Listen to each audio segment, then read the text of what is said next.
So you want to know everything there is to know about the Mi 10T series? Well, you've come to the right place. Let's break it down. So there are two variants, the Mi 10T and the Mi 10T Pro. Quite a mouthful, but here's what they share. So on the front, you have a 6.67 inch 1080p 144Hz LCD display, and I can't lie, the fact it's LCD is kind of a bummer. Also covering that should be the older Gorilla Glass 5 and not the newer 6. But under the hood it does have the Snapdragon 865, which means that it supports 5G, which is good news for the two people at the back who actually use 5G. In terms of cameras, you do have slightly different main sensors on each model, which I'll get to, but they do both share the same 13 megapixel ultra-wide and unfortunately a 5 megapixel macro lens. Now, I'm not gonna lie, I would have preferred to see a telephoto over a 5 megapixel macro lens, but at least there is an ultra-wide. They should also be sharing a 20 megapixel camera on the front. In addition to that, you also get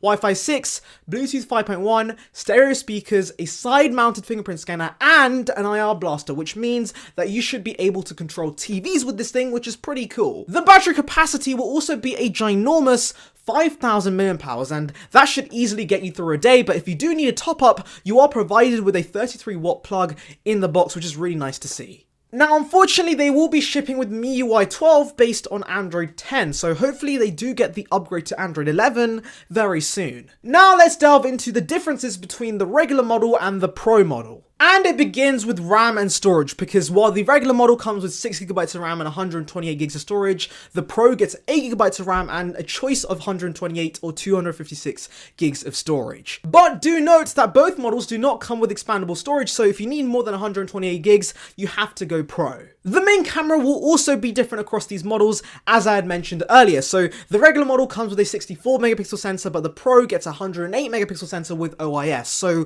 the camera experience should be slightly better on the Pro. The final difference will be color options. So the regular Mi 10T will come in a choice of Cosmic Black or Lunar Silver, but the Pro gets an additional funky color called Cosmic Blue, which looks quite nice. Both will also be coming in an aluminium and glass housing, as is per usual for a smartphone nowadays. And now we get to the most important part, the prices. So the Mi 10T should start at £450 or 499 euros, and the Mi 10T Pro should be 599 euros or 550 pounds, which is very reasonable for what you're getting here. And that's pretty much everything you need to know, so thank you for watching, like and subscribe, do all the things, and I'll catch you in the next one. See you, peeps.